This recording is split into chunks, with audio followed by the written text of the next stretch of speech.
বাংলাদেশ নেই, তাই টি-20 বিশ্বকাপ নিয়েও আগ্রহ নেই মাহমুদুল্লাহ রিয়াদের। বৈশ্বিক আসরে টাইগারদের মিস করার কথা জানিয়েছেন সাবেক অধিনায়ক। ভবিষ্যতে বিসিবিকে বুঝে শুনে সিদ্ধান্ত নেয়ার আহ্বান তার চাওয়া খেলা বঞ্চিত না হোক ক্রিকেটাররা। ক্রিকেটের মানুষ, তবে ক্রিকেট নিয়ে ব্যস্ততা নেই মাহমুদুল্লাহর। বিপিএল শেষে অলস সময় কাটছে। শুরু হওয়া বিশ্বকাপ নিয়েও আগ্রহ কম। সোজা সাপটা মন্তব্য, বাংলাদেশ নেই বলে। ক্রিকেটারদের কাছ থেকেও বিশ্বকাপ মিস করার আক্ষেপ শুনেছেন Mahmudullah.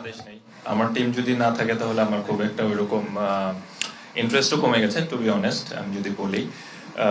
But world cup is such a big tournament. IPL থেকে মুস্তাফিজকে বাদ দেয়া দিয়ে শুরু। এই ইস্যুতে পরবর্তীতে যা হয়েছে তাতে ক্রিকেটাররাই বঞ্চিত হয়েছে। ভবিষ্যতে ক্রিকেট বোর্ডকে বুঝে শুনে সিদ্ধান্ত নেওয়ার পরামর্শ অভিজ্ঞ মাহমুদুল্লাহর। দিন শেষে ক্রিকেটাররা যেন বঞ্চিত না হয়, এটা আমাদের খেয়াল রাখতে হবে, এবং I hope BCB is really concern about it. ক্রিকেটাররা খুবই important. I feel they are the main stakeholders. 3 format থেকে অবসর নিয়েছেন মাহমুদুল্লাহ। কোচিং নাকি ক্রিকেট প্রশাসন, নিজের ভবিষ্যৎ নিয়ে কি ভাবছেন? I still want to play cricket.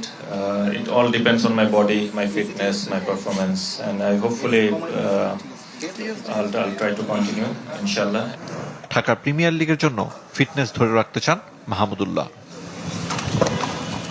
Ariful Islam, channel 24, Dhaka.